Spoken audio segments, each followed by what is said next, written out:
All right, we are live. Welcome, ladies and gentlemen, to yet another episode of the TechForge podcast. I believe this is number 29. What? Yeah. We're getting on up there. These crazy numbers, man. There's no way we've done 29 episodes, man. Well, I'm just going by what the script says, so... You and your script. Silly script. Hey, someone has to keep this train wreck on track. Well, ladies and gentlemen, I will apologize ahead of time. As you might have noticed, I am not exactly at 100% tonight. I've been fighting a cold pretty much all week. But I'm here because there is tech news to be discussed. And my wonderful co-hosts are willing to put up with me and any weirdness that the cold medicine may induce. So we will jump straight into it. And so we have a lot of miscellaneous tech news this week, mostly because there's a couple of big things on the horizon.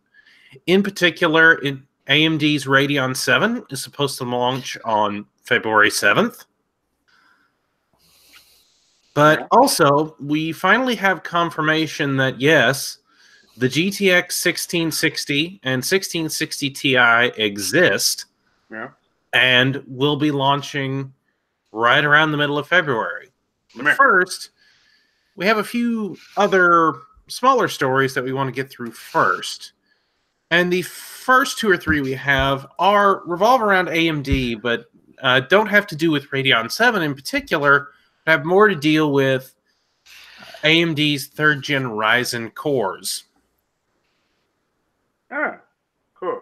And so this first one comes from Tom's Hardware, and this comes from Mark Papermaster. And specifically... I'm sorry? Peppermaster? Papermaster. Papermaster. That's a great name, man. Yep. Master of paper. Yes, Mark Papermaster, who is the CTO of AMD, was speaking with... Paul Alcorn of Tom's Hardware after CES, giving some juicy tidbits about Ryzen 3rd Gen. In particular, the big piece that he revealed was that Ryzen's 3rd Gen core complex design won't require any new optimizations from developers, meaning that the core complex will be similar enough to 1st and 2nd Gen Ryzen that it shouldn't require any additional changes on the software or kernel level. Of course, remembering, if anyone remembers the initial Ryzen launch, there were a few teething problems. As a user of the 1800X, I remember them well. In particular, some issues with early RAM timings and early issues with having preferences, shall we say, for particular RAM sets. Samsung B-die ones in particular. Those still kind of exist today, too. I mean, they've really ironed them out, but yeah, they still kind of exist there, too, you know. And so, basically, here's the exact quote. The optimization that we worked with the industry as we first rolled out Ryzen was our core complex. We very successfully worked across the OS with Windows and Linux, so there is a recognition of AMD's core complex, and so you can really have your workloads leverage that organization. As we move forward with next generation Zen 2 based products, we actually just make it easier, because as you have cores going into a common I/O die, it's the same core complex approach that we had before. You just have a very centralized path. All the work we did with first gen Ryzen will carry right over. All those optimizations will carry right over. Yeah. So when you say that there's a core complex, does that mean that the core has a complex? I mean, I'm not one to get into the psychology of CPUs, but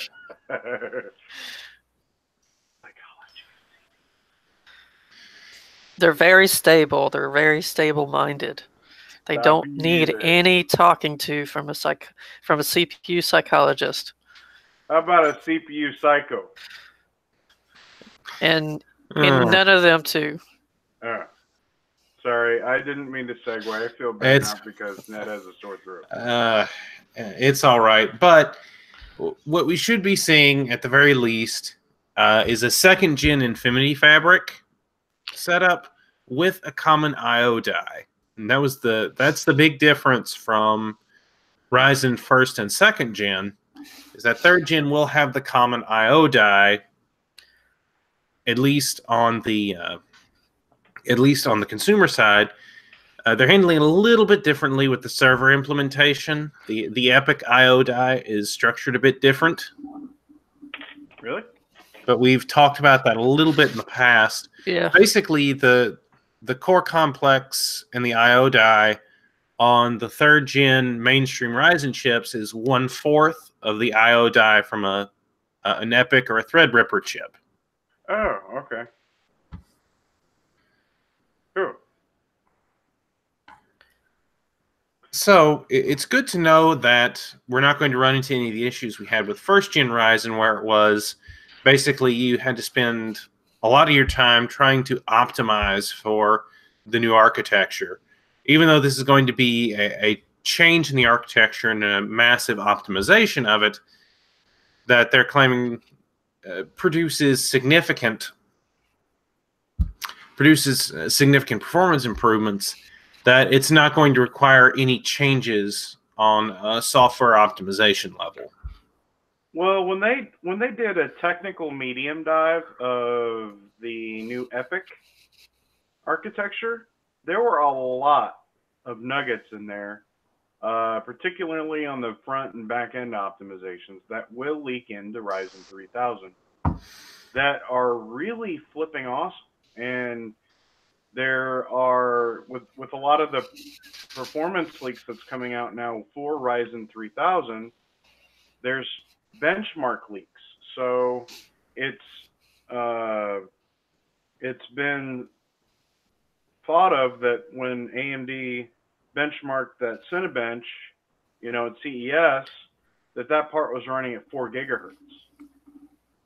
And it was basically slightly outpacing or matching the 9900K at 5 gigahertz, man.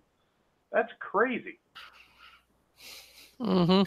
If it is indeed the case, it would mean that AMD would have finally gotten on par with and possibly superseded Intel's IPC advantage, which would be huge. Well, yeah. It would be. It'd be massive. But even if they get close, like they have been, like they currently are, they'll have a most likely better price point, more cores anyway, so they'll still have really good value. And speaking of cores, when it comes to AMD, there's also been some leaks regarding AMD GPUs, and not specifically the Radeon 7, but with Navi supposedly coming later this year. In particular, this is a collection of leaks from WCCF Tech about 4 different AMD Navi variants, as well as a July 2019 launch. In particular, this was originally spotted over on All Places on the Tony Mac x86 forum. For those not familiar, Tony Mac's x86 forum is a group of hardware enthusiasts specifically focused on building your own Hackintosh, or a custom Mac, I think is the preferred term now. That's kind of funny. That's kind of cool, though. But kind of fun. And so they were going through a recent Mac OS update and looking at it with a hex editor. And in particular, they found references to 4 different Navi graphics processors in the Mac OS update. Navi 16, Navi 12, Navi 10, and Navi 9. Navi 9. Now, Navi 12 and Navi 10 probably sound pretty familiar, as we've heard those particular code names be used in the past. These would roughly be equivalent to our current Polaris 11 and Polaris 10 that are in the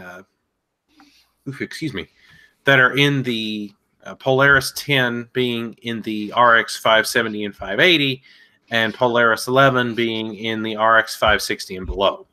Oh, okay. And so, but it sounds like there's going to be a smaller die called Navi 9 and a larger die called Navi 16 if this particular leak is to be believed.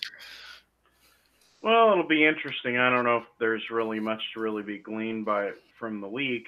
I think what we do know is that Navi has been delayed several times already, and they did fully expect to debut these, I guess, at CES. There's some kind of a leak around that, but they went with Plan B, which was Radeon 7 or Vega 2, whatever you want to call it. But if they don't come out in July, they might as well just scrap it and wait for the next architecture. They absolutely have to make July. Well, the expectation was that Navi would launch at CES. Yeah. And from the expectation of the Radeon 7, even just a couple of weeks before the show, was that it was considered a shelved project. There was a couple of articles that came out about 3 weeks before CES. They were more focused on the fact about AMD losing the president of their Radeon Technology Group.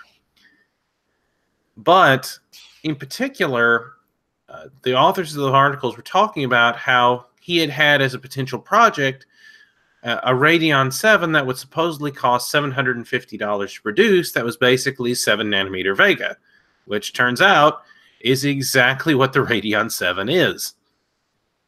Well, from a leak, this was on Adored TV, I believe. From a leak within AMD's camp, they were explaining why Navi didn't come out, and I guess that from the leak, they had stated that from a TSMC sample that they had received, there's an issue with Navi.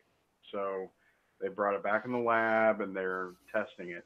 So that's supposedly why it didn't come out at CES.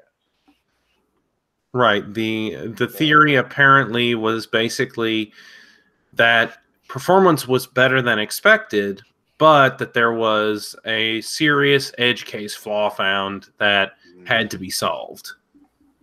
But that they did plan to debut and come out at those price points, which, if that was the case, that would have seriously shaken up the market. To get those kind of performance numbers, basically, I think the top end Navi was looking at 2070 RTX 2070 performance, somewhere around there. So right at that price point, $250, yeah, that would have been disruptive. That would have caused Nvidia to make some major changes. So we'll see what happens. Too bad they didn't do that yet. I know. Yeah, that's one of those things that it's unfortunate, given the current state of the GPU market, but I'd rather them release it when it's ready than release it in a defective state. Yeah.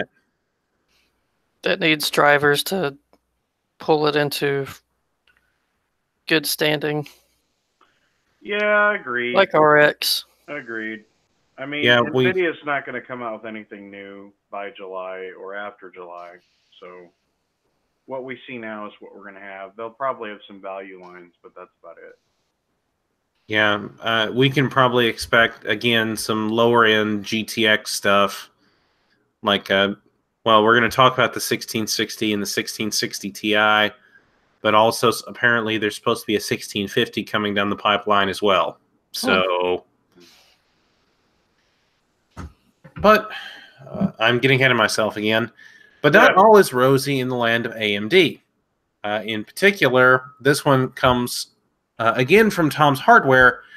A judge allows the lawsuit over AMD's FX processors to continue. For those not familiar, you may remember that before Ryzen, there was a design utilized for AMD's processors for the FX series. In particular, the FX series used the bulldozer architecture. Apparently, when they developed bulldozer, they marketed it as having 8 cores because the bulldozer module for each core had 2 integer cores attached to a single floating point unit. And what this lawsuit alleges is a class action lawsuit alleging that AMD intentionally misled its customers about the number of cores in its FX CPUs. It's a bunch of hogwash, man. I can see where they're coming from, but there was no secret. I mean, it was not a good architecture, but there was no secret to the technical specificities of the architecture. It was all over the place. All over the place. This is money grubbing. That's all this is. This is ridiculous. I guess the 8000 series, you can tell that it was 8 core because the 6300 was 6 core, so the 8300 or 8320, 8150, blah blah blah would be 8 core. I guess I can kind of see that with if you bought an FX 93, but there's no 9 core processor back then. I mean, there's not even now. Are they stating it's 9 core? No, it looks like, and I bought an 8320 back in the day, and that was clearly stated that it was an 8 core. And when I powered it up, yes, it was an 8 core, unless in Device Manager it somehow lied to me. But No. I bought it as an 8 core. I knew it was an 8 core. Everything said it was an 8 core. I don't know how people would buy the 8000 series and 9000 series and believe that it's not 8 core. You can make a case for both sides. Basically, the way it was architected is you had technically 8 integer cores, like Ned had just mentioned. However, you only had 4 floating point pipes. So basically, it was separated into like little modules, kind of a thing. You had a floating point module and then 2 simple integer modules too. So kind of like hyperthreading. That was their variant of hyperthreading. Yeah, I forget what they called it, but so the Intel approach and the approach that Ryzen uses now is called simultaneous multithreading, or SMT. What Bulldozer was, and what its subsequent iterations, Piledriver, Carrizo, and the others were, Excavator, these were what's known as continuous multithreading, or CMT. Oh, that's right. Hold on. Let me share this real quick because this illustrates it pretty well. Here we go. Okay. So this is from the Tom's Hardware article. This is a block diagram showing a simplified view of what a bulldozer module looked like at the architecture level. It had a fetch and decode unit that then split the work between 2 integer schedulers and a floating point scheduler. And each integer core had its own L1 cache and its own integer pipelines, whereas the floating point unit was separate. It had its own floating point math units And then across all these pieces was a shared L2 cache for the module. And so basically, Bulldozer had, by AMD's definition at that time, a 4-module, 8-core design. And again, this was clearly marketed in some of their materials. Let me close this now. They were completely transparent about the architecture. They weren't hiding anything. Yeah. It was all out there to see. Yeah, I remember. I remember at the time when they were introducing Bulldozer and the FX architecture, they had a very edgy, kind of cringy comic that went with it that was part of the marketing materials. And they very specifically talked about how, quote, the new FX processors use a shared resource module where pairs of cores work together. Now, what the lawsuit alleges is that AMD suddenly changed its definition of what a core was for their own benefit. Quoting from the class action lawsuit, to best accommodate its Bulldozer module, the company is saying that anything within its own integer execution pipelines qualifies as a core, if only because most processor workloads emphasize integer math. But AMD said at the time that Bulldozer modules were designed to offer 80% of the performance of 2 separate cores in a single module. And this was largely true. But the plaintiffs in the lawsuit saying that they were not purchasing 8-core processors to get 6-core performance. Then they should have bought a Core i whatever. And they were not misleading people at all. There were tons and tons of reviews out. Everybody knew that at the time that the Sandy Bridge and the Ivy Bridge processors were faster. Well, this U.S. district judge by the name of Haywood Gilliam allowed the class action lawsuit to proceed. Okay. And so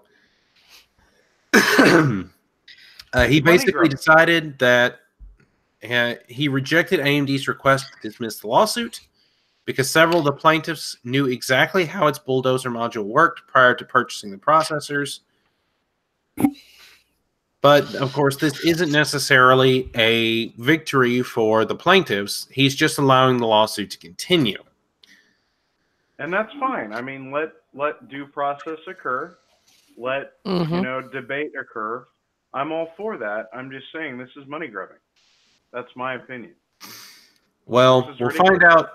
We'll find out when the plaintiffs and AMD, the defendant, meet again on February the 5th to discuss the next stage of the case. Yeah, they'll settle out of court probably. You're probably right. So, moving on from AMD stuff, some miscellaneous information here. This one comes from PC Gamer.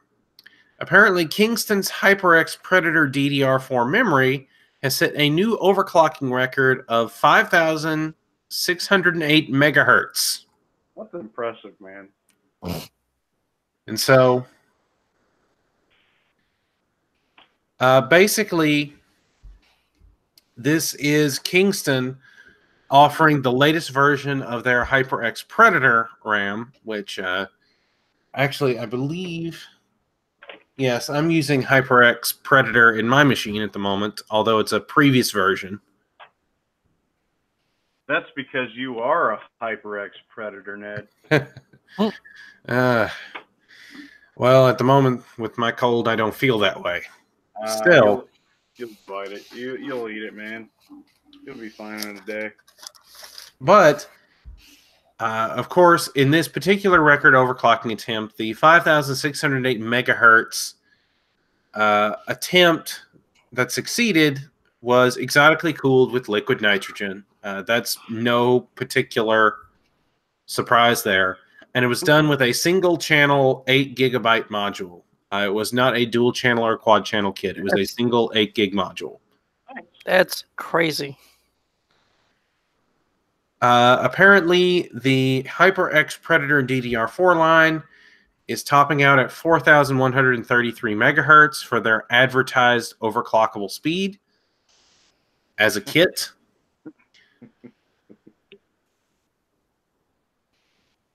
And is planning to launch new 16 gigabyte kits at 4266 and 4600 megahertz in the second quarter of 2019.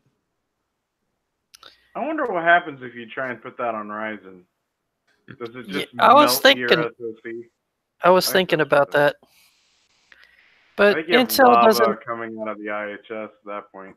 Intel doesn't need that fast of RAM. At the minimum, the new CPUs from what I saw was 2600, 2666. So really having these are just seem more like flashy overkill unless content creators need fast RAM. Do content creators need fast RAM? I don't think so. I mean, Ring Bus likes fast memory, but it doesn't necessarily give you the performance benefit that the Infinity Fabric does. But Infinity Fabric's going to top out at 34 or 3600 anyway. Yeah. If you run any faster than that, you need to pump so much voltage through your SoC that the silicone will degrade over about 6 months of period if you run it 24/7 at that speed. So that fast of RAM really seems like a boasting, I have faster RAM, I'm better than everybody kind of thing. It's very much an EPEAN type of thing. Yeah. In particular, either that or you're trying to get some overclocking records like in a contest or something. Yeah, but that's not constant use. Right. So I'm presenting here, this is the CPU-Z validation page from the overclocking attempt. Wow. Look at that core speed. Look at that core speed. That's hilarious. Jeez. So this was with using a Core i9 9900K. In particular, you'll notice down here, this is where the interesting bit is. Jeez. Yeah, it's single channel. So they're using one DIMM. It's single. It's probably going to be single-sided. You know. Wow, 31, 31, 31, 63, 3. Cast latency of 31. Yeah. Notice that the default speed is DDR4 2400 for this particular sample. Wow. But they were able to overclock it to 5,608 megahertz. Wow, that's super impressive.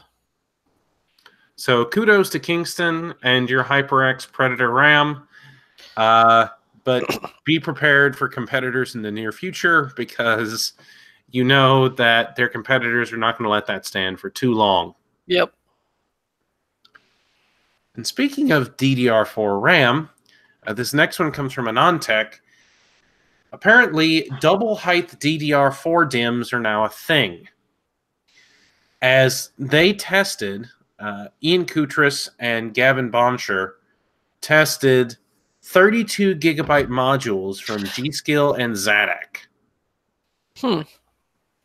So this is 32 gigabytes of DDR4 on the same DIMM. And in order to make it fit, they have to use double height RAM DIMMs.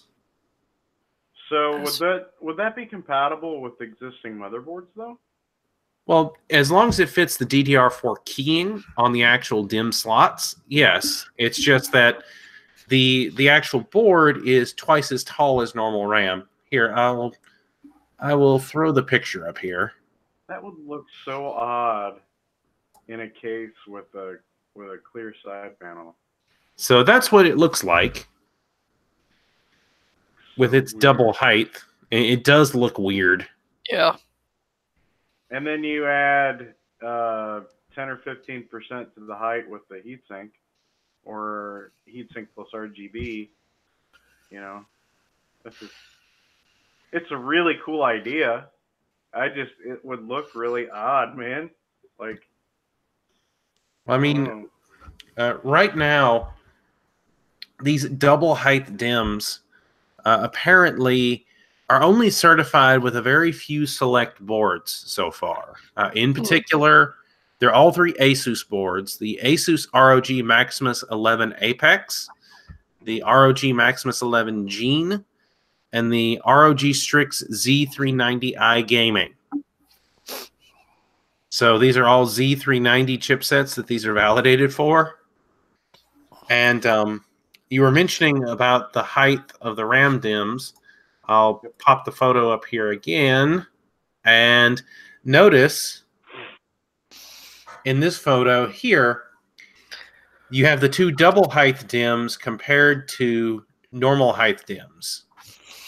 The ZADAC RGB Shield and the G-Skill Trident Z RGB DC. DC for double capacity. That ZADAC is huge. Versus the Trident Z RGB, and a normal low profile stick of Vengeance LPX. That's the RAM I got in my system. That's the RAM. LPX. The Trident Z is typically taller anyway. Yeah.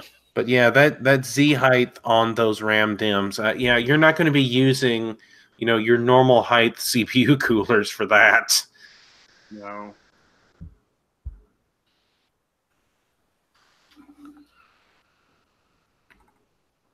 And so basically, they did a massive test, and the conclusion they came to was the benefit means that you would be able to fit up to 64 gigabytes of RAM on something as small as a mini ITX motherboard, which I'm sure there's use cases out there for something like that. But because these RAM DIMMs are basically double capacity of a normal RAM DIMM, you're going to also see issues with compatibility. And because you have twice as many Samsung B-die RAM chips on the same double height PCB, naturally you're going to be seeing double the price for double the capacity. You're going to be seeing double or quadruple. Snake eyes. The G-Skill DC kit is expected to start at $650. Holy wow. For two 32 gig DIMMs. Is that well, I mean, 32 gigs. That makes not really make. That is for a 64 gig kit of DDR4 3000. So 300 a piece. Yeah, it's 300 a piece. In a market where the RAM is coming down in price, that's not a good deal. Well, I mean, this is something that's on the very bleeding edge of DDR4 RAM technology. Right. And so naturally, you're going to expect a markup. I'm wondering how many people are going to buy that. So they'll have the i9 9900K or what's the X, whatever, 9900X or whatever, at 2080 Ti, and then this just to be super enthusiast gamer. Well, I mean, this is basically the use case for this is in a small form factor where you can only fit two DIMMs. Okay. A mini ITX PC or some other smaller form factor where you can only have two DIMMs. Obviously, this is not going to be an issue for like an ATX form factor where you can have up to 4 or 8 DIMMs on the motherboard. And some micro ATX boards only has 2 DIMM slots. The lower end lower costing and MATX boards. Yeah, but I can't see somebody buying a $50 board, putting a Ryzen 7 2700X or, a 9900K and then 600 bucks a RAM on a $40 board. You know what I mean? Like, Yeah.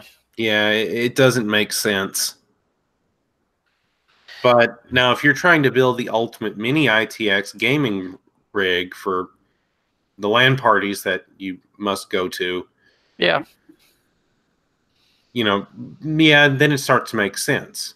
But or now if you that need would be a yeah, super portable workstation. that would be an interesting build. Mini ITX portability with double height memory. You know what I mean? Like, I mean, I can see it. I have a BitPhoenix Prodigy, the original mini ITX version of that case. Mm-hmm. You could put the Z390i Gaming, which is a mini ITX board, in there with a standard RTX 2080 Ti, a 9900K, and these two DIMMs, and you would have arguably one of the most powerful gaming PCs on the planet in a form factor roughly the size of, roughly a 2 foot by 2 foot box. Right. Just be so odd. I'd love to see it. Well, the advantage of the Prodigy was that you could stick a 200 millimeter fan on the front of it. Yeah. And it had handlebars, integrated handlebars. Yeah, that was the unique feature of the Prodigy. And it basically looks like a Apple G3 or G5. Okay. All right, let's see. Interesting. Yep. Oh, yes, this is the one.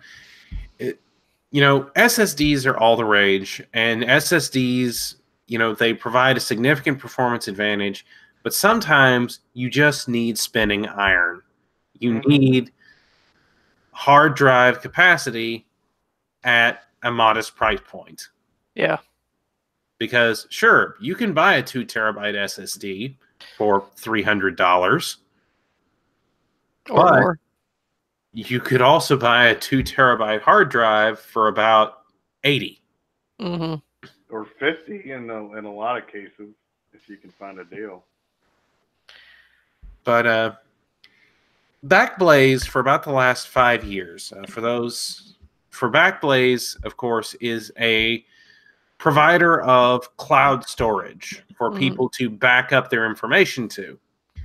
But the thing about Backblaze, and one of the reasons they're able to offer their services for as cheaply as they do, is they do not use enterprise-grade drives. They use consumer-grade hard drives, but they buy them in such quantities that they're able to develop reliability reports based on how they utilize their drives, because they're essentially utilizing these consumer hard drives in a use case they were never designed for, in a way that ultimately tests how well they scale. Yeah. Beyond what any consumer normally would. And so they've just released their numbers for 2018, their hard drive reliability stats for 2018. This is quoting from the piece. As of December 31st, 2018, we had 106,919 spinning hard drives. Of that number, 1,965 of them were boot drives and 104,954 of them data drives. And they looked at failure rates across the entire stack that they've been using. Now, if you've looked at their hard drive failure rate reports in the past, it's interesting watching them transition from 1 to 2 terabyte drives to 3 and 4 terabyte drives. And now, currently, 4 terabyte drives are actually the bottom end of their drive pool. And they're starting to transition to 6, 8, 10, and 12 terabyte drives. And 14. Yep, 14 is the highest that they've moved to with the Toshiba MG07 ACA 14 TA. Because apparently hard drive manufacturers love their alphanumeric designations. Yep. Well, 4 terabyte drives have been around for a while, and you're finally starting to see them at decent price points. Yeah. I mean, I'm considering 4 terabyte drives if I start getting more into some video work here. I was going to get one for backup. I should have got one for my previous computer when my 3 terabyte games drive was still working. I planned on it. I just didn't want to pay the high price. I didn't want to pay like $200 for a 4 or 6 terabyte. I understand. I had about 4 terabytes of space altogether. Not bad. Yeah.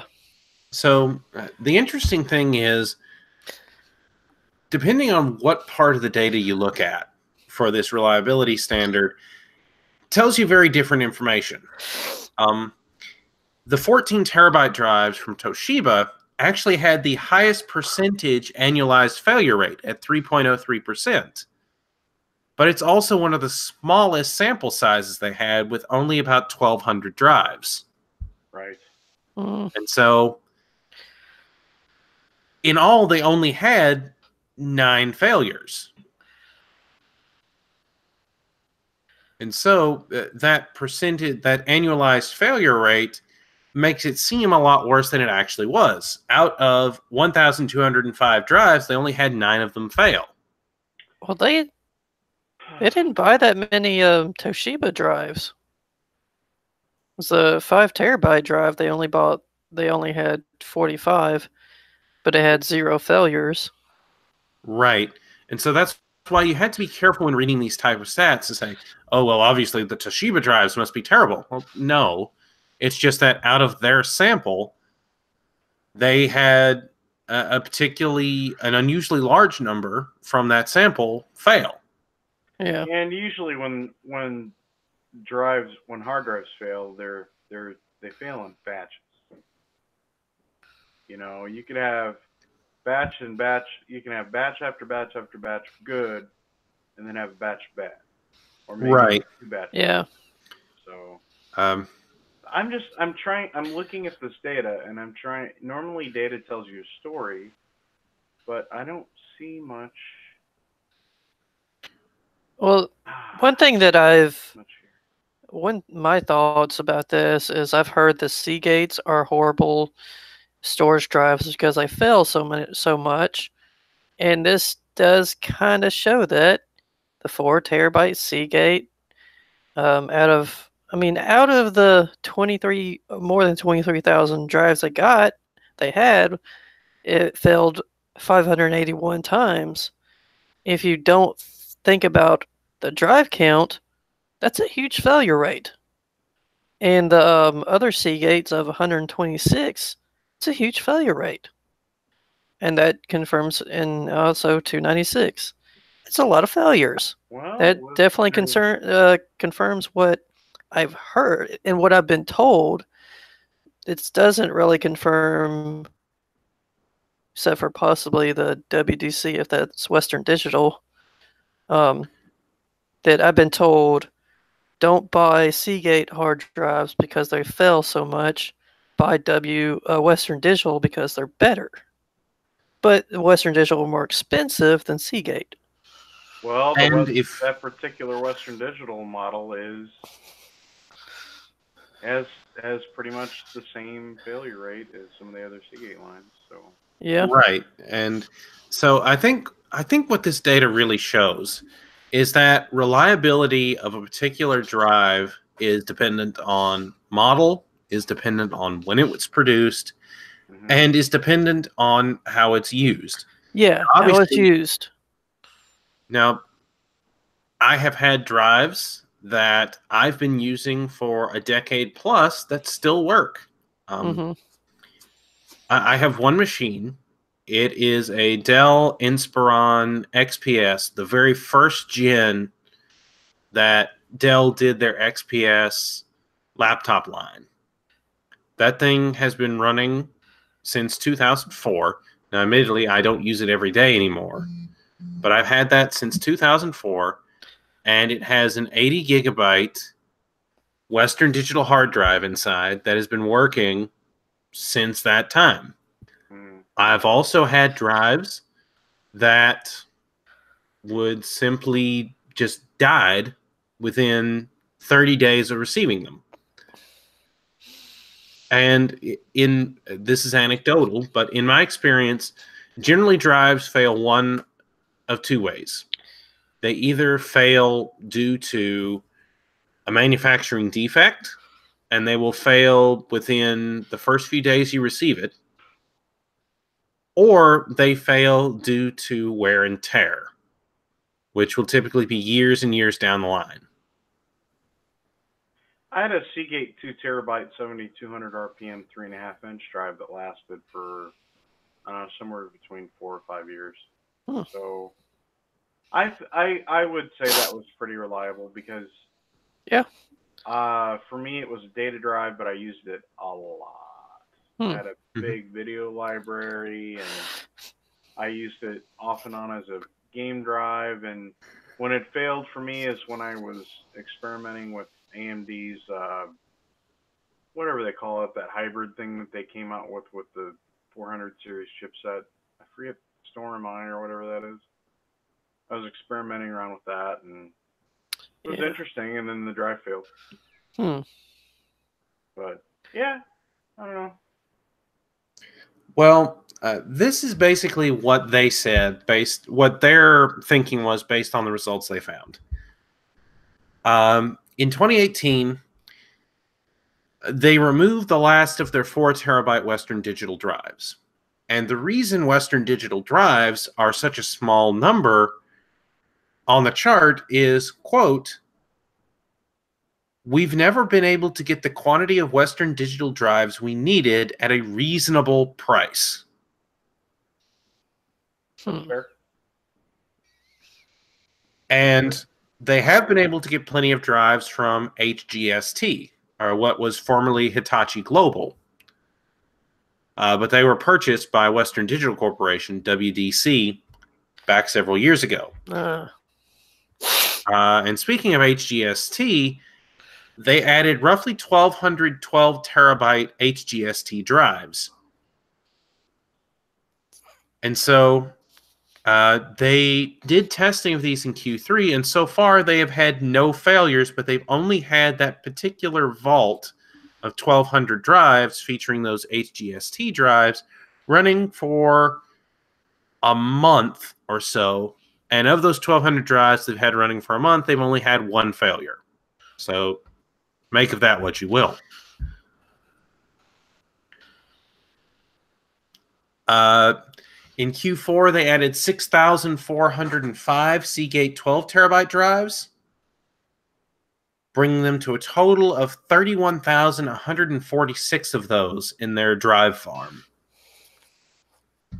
which makes up almost 30% of their drive farm. So, and the 14... Go ahead. The 14 terabyte drives in Q4, they added 1,200 of those, and these are the helium field PMR drives. PMR, perpendicular magnetic recording, is a new technology Hitachi and Western Digital have been using to try and increase data density on the drives. In traditional parallel magnetic recording, it would be recorded across the drive, whereas these try to use perpendicular slices within the drive to try and better fit more data onto the drive. Seagate is working on a competing technology that they call Hammer, which is heat-assisted magnetic recording. And so... It looked really cool at CES when they were talking about it. They note two things in particular based on the annualized failure rate. As they have moved to larger drives, the overall annual failure rate has dropped. And so what that means is, as the technology's improved from the companies, the larger drives apparently seem to be more reliable. Which is Go ahead.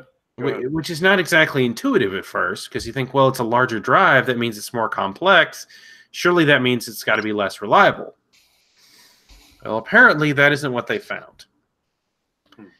They said, comparing their notes from 2 previous years, in 2016, the average size of their drives was 4.5 terabytes.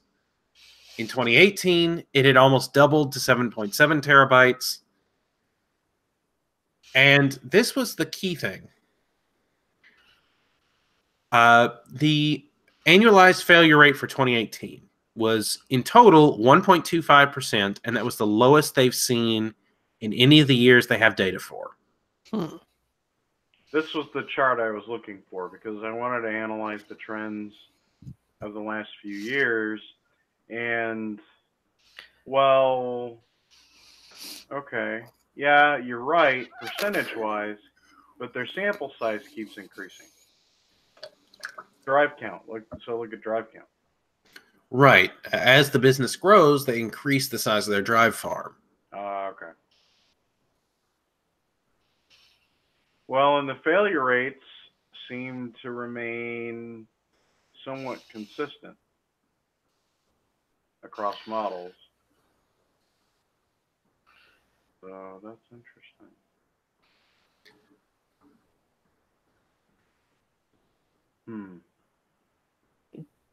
And so, basically, they offer this data to try and give an idea of reliability for drives, for purchasing decisions from consumers, since they use consumer-level drives for their business. But, of course, all of this has to be taken with the normal caveats. You could always get a bad drive no matter who you purchase from. I've had a couple of DOA drives. It always stinks when you get them, but you just have to RMA them and get a good one. Yeah, there's a certain percentage of people that will always get DOA anything. Processor, motherboard, you name it, you'll get a DOA. And so,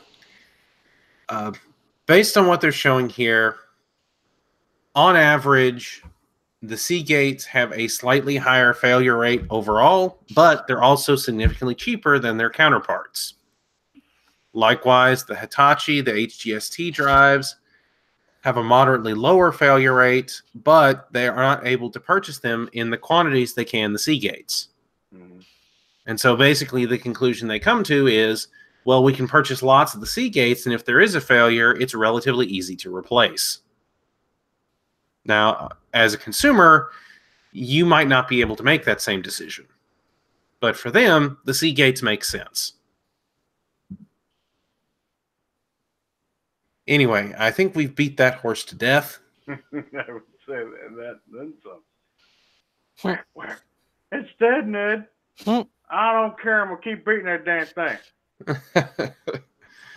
Anyway, this is a bit of a follow-up on what we talked about last week with the Nvidia G-Sync compatible monitors. Now that they support adaptive sync through the VESA standard, the monitor brand AOC has launched a new set of fast gaming displays at a bit of a lower price point than previously. A 165 hertz G-Sync panel and a 144 hertz FreeSync HDR panel at $499. This is their Aegon 3 gaming monitor. They have 2 different 27-inch models that are 1440p resolution. The FreeSync model is 144 hertz with support for FreeSync 2 HDR. And the G-Sync model is a 165 hertz display. And they're both utilizing VA panels.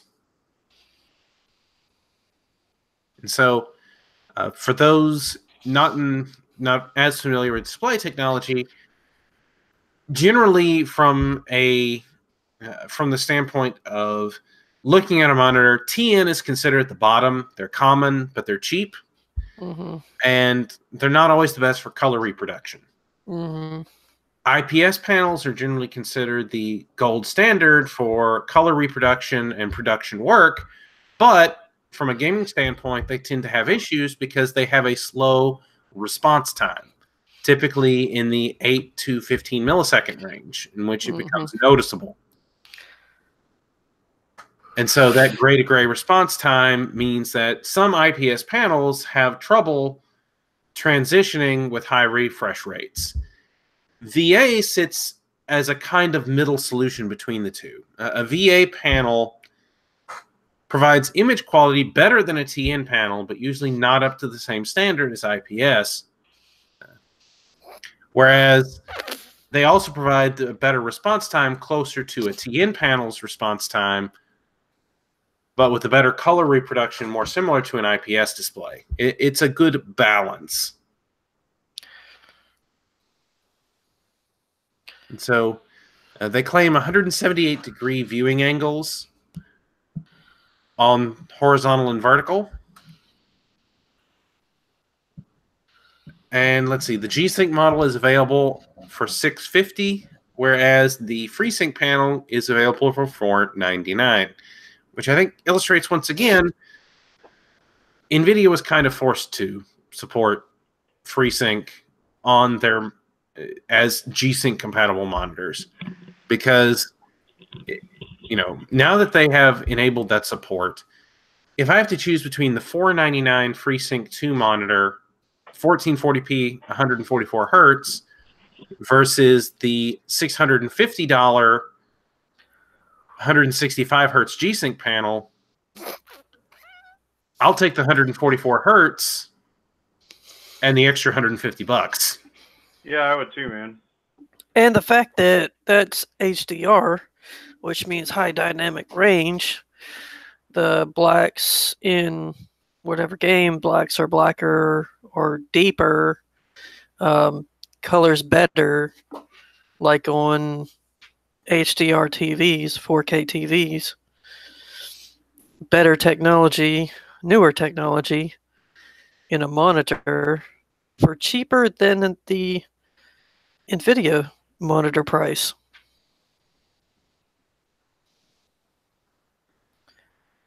Even though it's $400, even though it's $499, I still think that FreeSync is a better deal. Yeah, I mean, even FreeSync is generally the better deal, but even some of the cheaper 27-inch 1440p panels that support FreeSync up to 144 hertz, some of the cheapest models I've been looking at are around the $350 range, like the Pixio PX276 is one I've been looking at. That's a lot of YouTubers have been buying that to try it out, and they've really enjoyed it. Yeah, that panel in particular is the one I've been looking at upgrading to. Now, yes, with my RX 480, I'm not going to be pushing 1440p high settings anything. But even if I was able to, even if I downscaled the resolution to 1080p with an RX 480 8 gig overclocked like mine are, I'm still going to see between 60 and 100 FPS in most games at 1080p. And having 144 hertz refresh rate,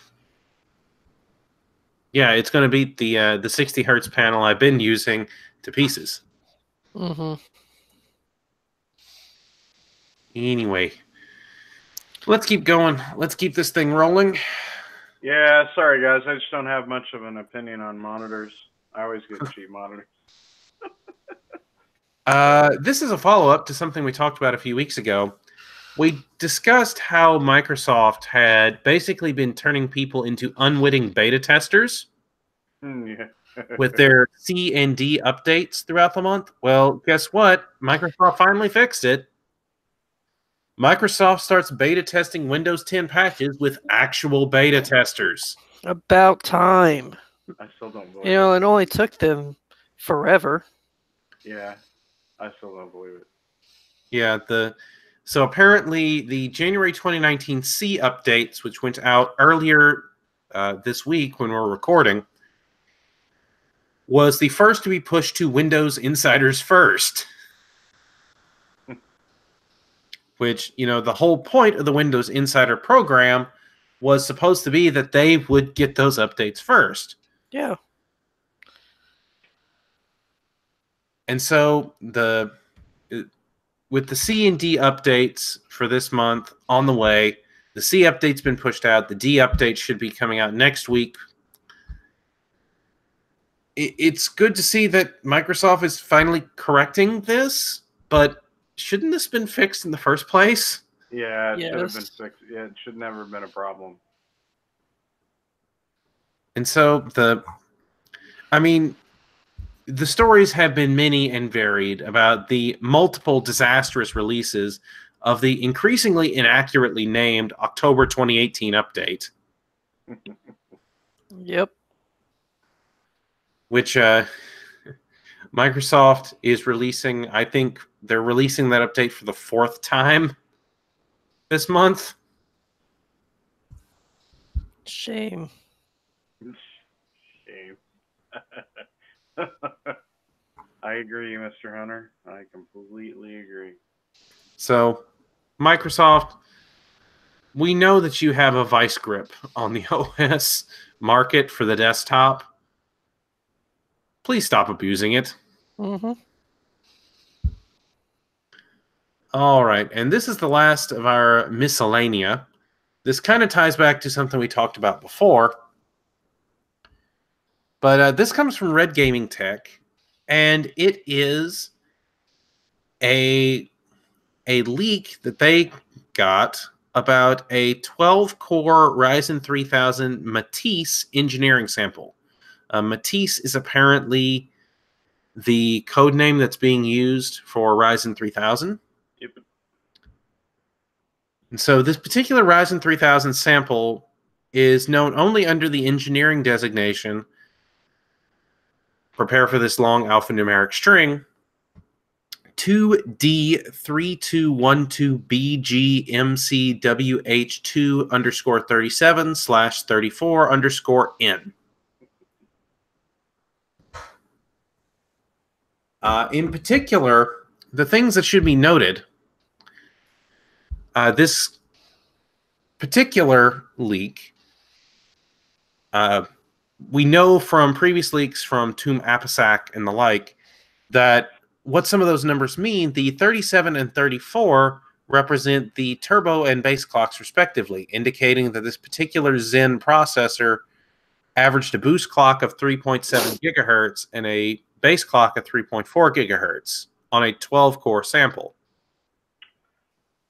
Other notables about this were this was a user bench, so user benchmark leak, and the test system was running on one stick of 4 gigs of RAM running at 2666 megahertz.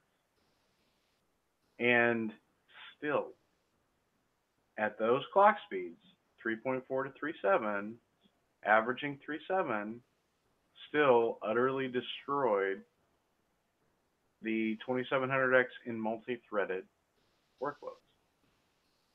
And I think matched it in single-threaded. So at those clock speeds. And the 2700X, if given, ample cooling and power, will boost probably around 4.1 to 4.3 gigahertz. So on its own, with PBR enabled. Pretty impressive. Yeah, and based on the demo we saw at CES, which admittedly, anytime a vendor or manufacturer does their own demo against a competitor's product, you would be right to be slightly skeptical. But based on the benchmark that they ran with Cinebench at CES for the demo, we know that their 8th gen or their 8-core 3rd gen Ryzen part that they demoed on the stage there is able to match and beat the 9900K at less power. Yep. That's really impressive, by the way. And so if we see that same type of scaling up to, like, say, this 12-core sample and the largely rumored but generally believed 16-core sample that could come as well, because let's face it, we all saw that die at CES. We all saw where the traces had been masked over for a second CPU die, or potentially a GPU die for their APUs. I mean, I'm really excited to see what Ryzen 3000 looks like. I think it's going to be a hit. I think it's going to be really special, honestly. But we'll have to wait and see what happens. Who knows? I think 12 core is pretty safe that we'll see that. It would be nice to see 16 core, but I don't know. We'll see what happens. All right. Well, we finally got through all the miscellaneous articles for this week. Now to the actual core of what we wanted to talk about tonight, or in this particular podcast, and that is the Nvidia GTX 1660, which apparently is now confirmed, or at least Nvidia teased it at a press event they had earlier this month, where they pulled a classic Apple "Oh, one more thing," where it was teased in a photograph of a GTX 1660. They didn't use that specific model number, but, well, here, I'll just bring up the photo and share it with everybody. So this is the photo. This has come from Video Cards with a Z. And so you can see in the photo here from the slide deck, they did the classic "one more thing," new GTX Turing. So far, everything in the Turing lineup has been RTX. So the fact that they're introducing GTX Turing, and notice that in the photo here, they have GTX 166, and in theory, there's probably a 0 there at the end they're hiding. Everything up to this point in the Turing series has been RTX. So to finally introduce a GTX Turing means that the rumors that we've been hearing about a GTX series without the RT cores, without the Tensor cores, could finally be coming true.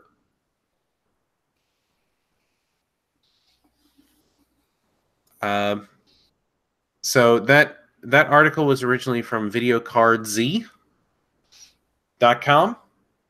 Apparently, these GPUs will be using a TU-116 core based on the 12-nanometer FinFET process.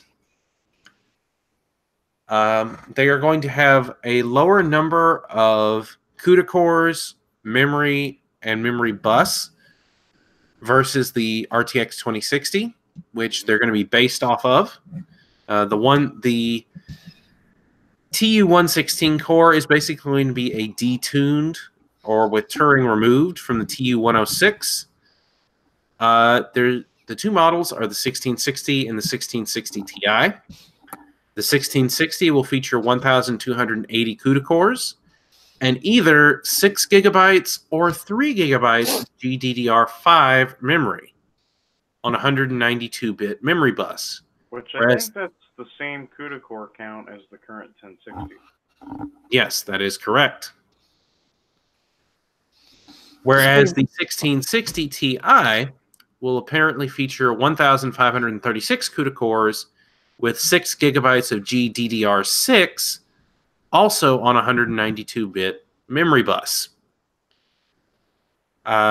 This puts it basically on par from a memory standpoint with the RTX 2060, but with substantially fewer CUDA cores, with the RTX 2060 having 1,920, and of course with the GTX 1660 Ti having no Tensor or RT cores. Which it's estimated to have performance level around a 1070.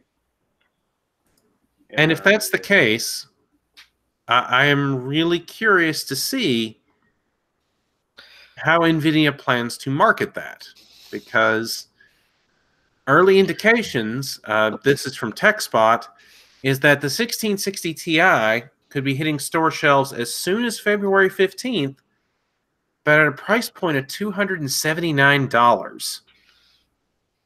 Too expensive. Well, I go back to the RX 590, which is a product with similar performance that they also initially charged $280 for, but we're starting to see RX 590s see that discount in price. Yeah, I think the 590 is going to perform a little less because what's the 590 in comparison to a 1070? About 15% worse, 10% worse. I was going to say the 590 performs about 10% better than the 580. So I'd say it's probably, I don't know, yeah, 10% worse than the 1070. And if this performs roughly on par with the 1070, then yeah, 280, it's reasonable, but only when compared to the RTX 2060. And we've had that discussion on this show before. The RTX 2060 at $350, while it is the best value of the RTX series, compared to its competition, it's still not that great a value. No, it's not, because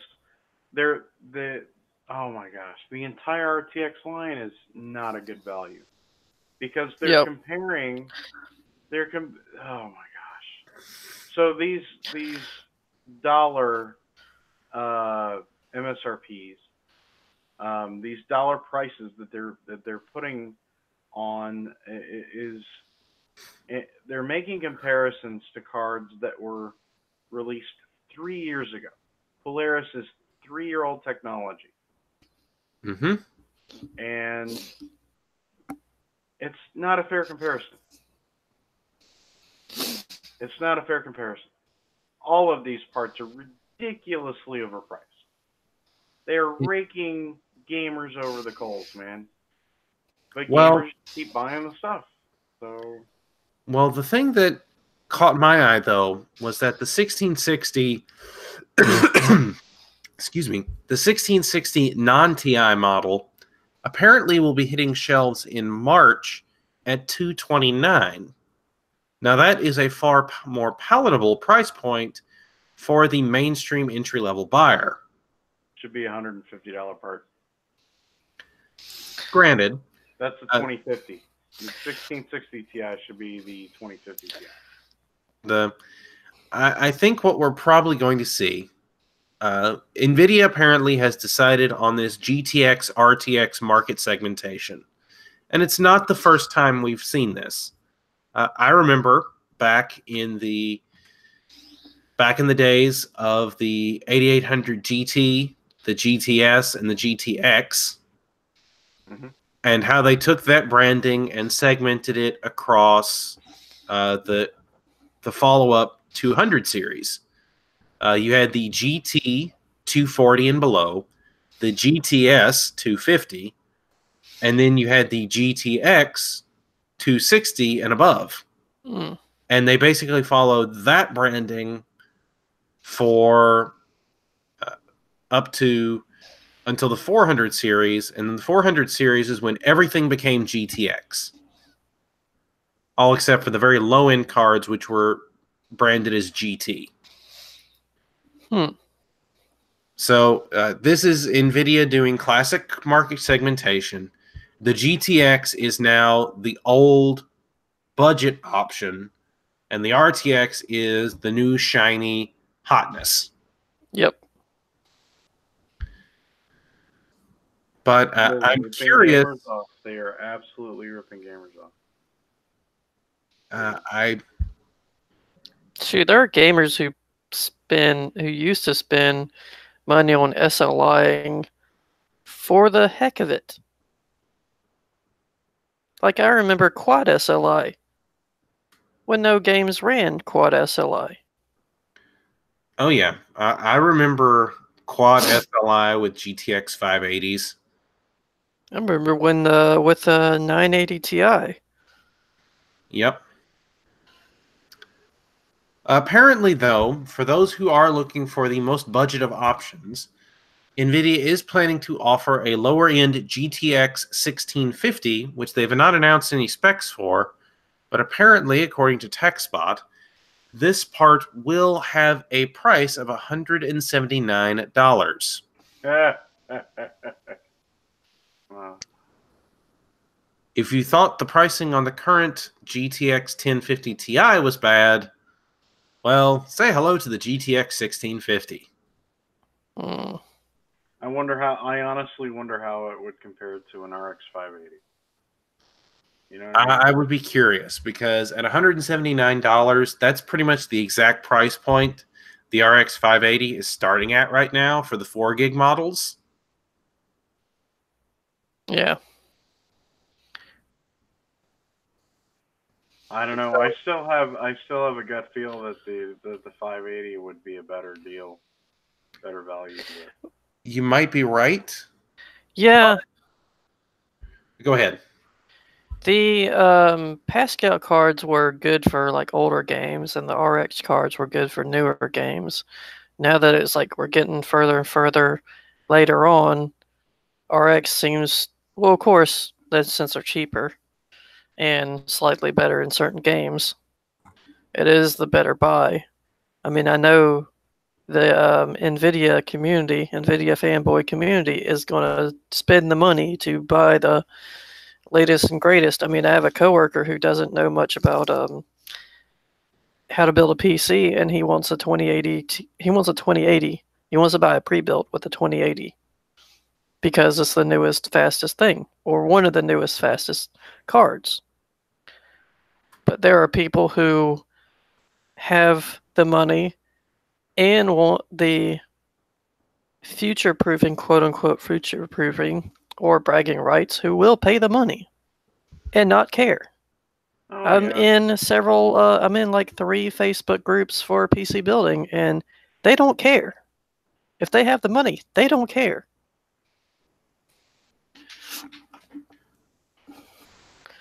I mean, there's always going to be those who want to, there's no nicer way to say it, maximize their EPing. Yeah. And, Yeah, I know. you know, there's no way around that. Nope. And Nvidia is going to take advantage of it. Yeah, they will. I mean, they're greedy, and they're gonna price their cards whatever they want to, and if people buy them, I mean, they do what Intel does. Intel's like, well, we know we're better than AMD, and we can charge however much we want to charge for our CPUs. Nvidia is doing the same thing with graphics cards. yeah, Apple does the same thing with their products. Well, Intel is rapidly finding out that unless they can get Ice Lake out on time, they're increasingly no longer able to do that as much as they were before. I mean, all you have to do is look at the sales charts for Ryzen, and in particular, the Ryzen 5 and Ryzen 7 CPUs are topping sales charts month after month after month. Mm-hmm. Well, that's because people can get those parts. Yeah. I mean, you can say price, but people can get the parts. That's the bottom line. The price of the CPU, and what I keep thinking about, what I keep trying to say is, I don't, and I see benchmark videos of, yeah, the 8400 is faster, or the 8600K is faster than 2600, but think about the overall price of the build. It's more expensive for Intel because you have to have a Z370 or a Z390 motherboard and have to have aftermarket cooler because the stock cooler is crap, is terrible, versus overall build of Ryzen is cheaper. Well, and For now you're the starting core, to see, games where the extra threads on the Ryzen 5s give you more of a smooth playing experience because the 1% lows and a lot of those minimum frame rates are actually higher on the Ryzen 5s versus the i5s because 12 threads. Yeah. Well, we've gotten a bit far afield from talking about the GTX 1660, but we have seen a leak of the 1660 Ti, and this was into the ashes of the benchmark database, excuse me, ashes of the Singularity. Mm-hmm. Yeah. Because at this point, I'm not sure anyone actually plays that game. I think it's just something people use as a benchmark. Probably. Little hardware unboxing and slippery there. Yeah. So basically, the GTX 1660 Ti leaked into the AOTS database and scored roughly 7,400 points on the high 1080p preset, which is about 20% over the GTX 1060 and on par, but not quite beating the GTX 1070. And so, Ashes, we know in particular, Ashes of the Singularity. This particular run was done in DirectX 11, and we know DirectX 11 tends to benefit NVIDIA architectures more versus DirectX 12, although, admittedly, NVIDIA has improved their DirectX 12 implementation over the last couple of years. I'll give them credit for that. But we're seeing that the GTX 1660 Ti, if these leaks are to be believed, roughly 20% faster than 1060. But they're asking significantly more than 10% over the 1060's current asking price. Of course, I might not be a good standard for comparison, as I was able to purchase a 1060 6 gig today from someone off Facebook Marketplace for $50 just because I had a broken fan. That was an awesome deal, Ned. Congratulations on that. I was jealous. Yeah, that was worth going out in the cold, even with my cold, to go get. Good job getting that for $50, by the way. Yeah, that's one time I'm glad I decided to negotiate. Yeah. All right. Well, that brings us to the hardware deals for this week, and I'll try to be a little shorter on this because I know we've already run a bit long. And I can tell that I am flagging here. Me too. So, the first is from Newegg, and by the way, thank you, Hunter. I think you provided most of these. This is for the Team T-Force Vulcan 16 gig DDR4 3000 kit. This is the gray kit in particular. It has been recommended multiple times for Ryzen, or basically any build you want to do with DDR4. 3000 speed rating means it's solid for most any workload you want to throw at it. And for Infinity Fabric. And it will help with Infinity Fabric. And the price point is really, really good. $89.99 for 16 gigs of DDR4 RAM, especially DDR4 3000, is excellent. It is solid. This is $10 cheaper than the last time that we saw it. Last time we recommended it, and I think it might be $20 cheaper than the first time we recommended it. I believe you are correct. Because I know at one point it was $99.99 when we recommended it last time. and now it's $10 cheaper. That's an even better price for a 3000 kit of 2 DIMMs of 8 gigs. That's even though the color scheme may not fit everyone's build. If you like me, if you have a sleeper kit, a sleeper build, that's fine, and it also is good for matching with the ASRock gray and the ASRock black and silver motherboards, because it's also black and gray, not silver. But I would still say that it would match, and especially if you don't care about RGB RAM, if you don't want all black RAM, because it would seem like, because this would stand out a little bit more than all black RAM. If you don't really care about having like white RAM or red RAM of Corsair. Did you say red RAM? Red RAM.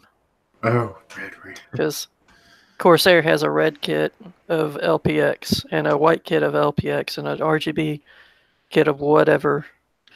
But yeah, so I would say that this would be good for, like, yeah, budget builds. Like this would be perfect because it's $90. Yeah. Of 3000 megahertz, that's really good. Yeah, I agree. And so I swapped over to the red set there to show you what the normal price is. This RAM is normally $105 roughly. And so for this to be selling at $90, that is a deal. Yeah. Oh, they have yellow RAM now. Yeah, I didn't check and see what that was. Oh, this is the Asus Tough Gaming. And so you can see it's a little pricey. Yeah, and it's yeller. It's yeller. All right. The next deal we have up this week is a Newegg flash deal. It's good for another 6 days from when we record this. It is the ADATA Ultimate SU800. It is a 512 gigabyte drive, SATA 3 interface, 2.5-inch drive for $64.99. That is a steal compared to what I paid for. I paid for $150 for it. I have it right now. It's my games drive. It's my current games drive. That I wish it was that price when I bought it, because I waited for it to be on sale price, and it was $150 on sale at the time I bought it. That is, I wish that was the price for the 1 terabyte, because then I would buy it. But current 1 terabytes are 150 or more, depends on what brand you look at. But that's a really good price, and it is on sale for 6 more days, and it's got good speed. Haven't we been seeing 512s for cheaper than that recently though? It depends on what speed, and it depends on what brand. We have seen some 480 gig, 512 gigabyte class drives for cheaper than this, but they've tended to be no-name brands or brands that were less performant. Yeah.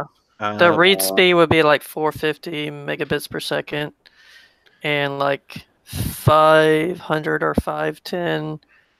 Well, the write would be 450, and the read would be like 500 or 510. So it's like, that's cool. Right. But if you're looking for like around 500 for both, or a little more than that, because you think faster is faster or higher is faster. Well, the cheaper drives we've seen in this have typically been from manufacturers like Silicon Power or Inland Group, or we've seen a couple of Team Group drives, which are a bit more reputable.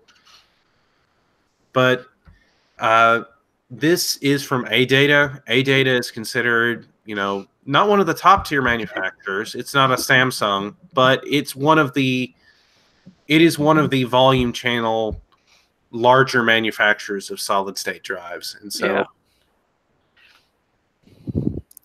Eventually, 1 terabyte. I'm waiting for eventually 1 terabyte drives to be around 100 or under.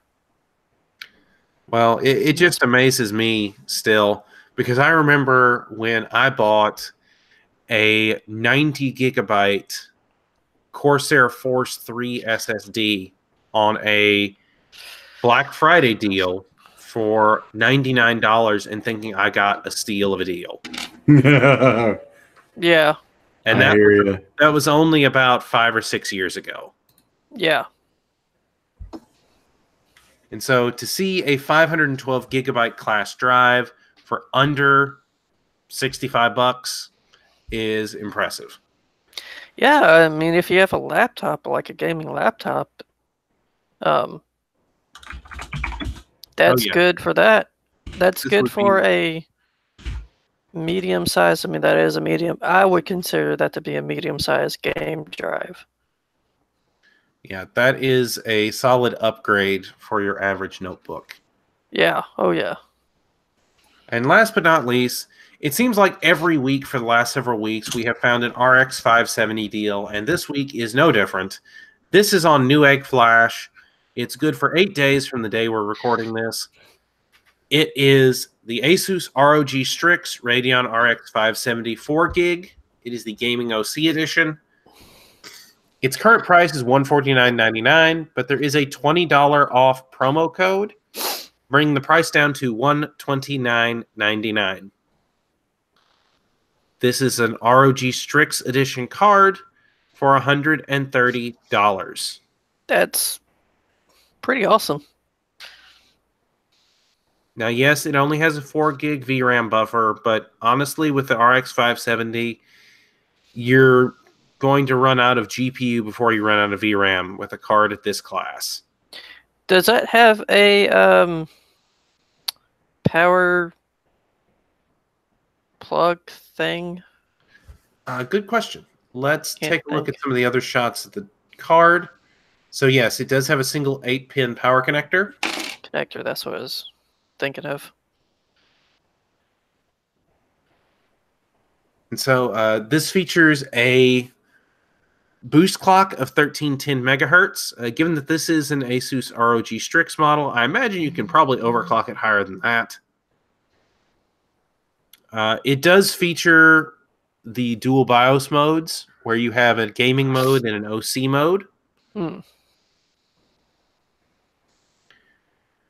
Again, this being an RX 570, it has 2048 stream processors.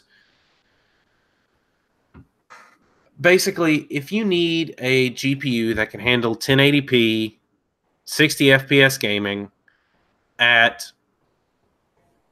for pretty much any game out there, this is the GPU to use. That's a pretty monster VRM, dude. Well, it is the ROG Strix model, so and OC edition. It's a nice looking card. And so that brings us to the end of this week's show notes. Gentlemen, do you have anything else you'd like to add? Just still waiting on Ryzen 3000 CPUs in Navi and for 1 terabyte hard drive SSDs to come down in price. I'm just hoping that there's a solution to Nvidia RTX tax. I mean, we need some competition. I'm looking forward to Navi. Yeah. Indeed.